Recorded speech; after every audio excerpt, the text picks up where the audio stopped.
You know, for Dallas Cowboys fans, this story probably sounds painfully familiar. A season full of hope, a season that was supposed to be the one, but it all just ended in another late season collapse. So today, we're going to break down exactly how it all went so wrong again. 30. Just let that number sink in. For the 30th year in a row, the Dallas Cowboys will not be in the Super Bowl. A 3-decade drought for a team that, used to be a dynasty. It's a staggering number, and honestly, the way they got there this season was a real roller coaster. Now, while the season officially flatlined on a Saturday night in late December, a night the Cowboys weren't even playing, the real cause of death? Well, you can trace that all the way back to some massive gambles the team made before the season even started.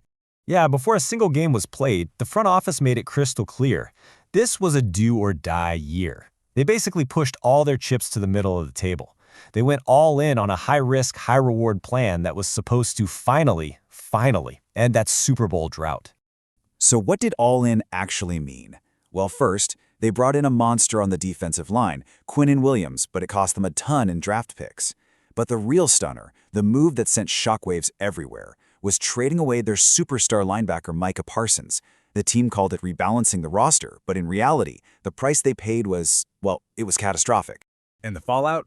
Oh, it was immediate and it was brutal.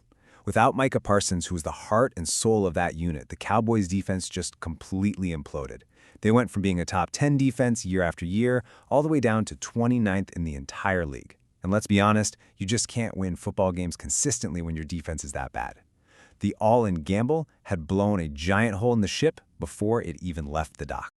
But, even with that terrible start, football seasons are long, and for just a little while it actually looked like Dallas might be able to pull off a miracle.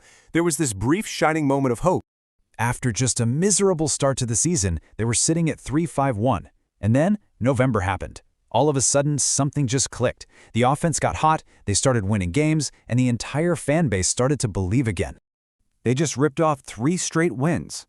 And just like that, a team that looked completely dead in the water was suddenly 6-5-1 and right back in the middle of the NFC playoff hunt. It was wild. It really seemed like maybe, just maybe, that crazy all-in strategy was going to work out after all. And then came prime time. The whole country was watching. This was their chance to prove they were for real. And instead, the entire season just came to a screeching, disastrous halt. On December 4th, they went to Detroit to play the Lions and just got taken apart, 44-30. It wasn't even that close. All that momentum, all the hope they had built up in November, it just vanished. Poof. Gone in 60 minutes of really, really bad football. It was a total meltdown on the biggest stage. The numbers told the same ugly story. After that loss to the Lions, the Cowboys' chances of making the playoffs went from pretty decent all the way down to a measly 8%. The balloon had officially and very loudly popped. The hangover from that primetime embarrassment was real. They followed it up by losing their next game too, this time at home to the Vikings.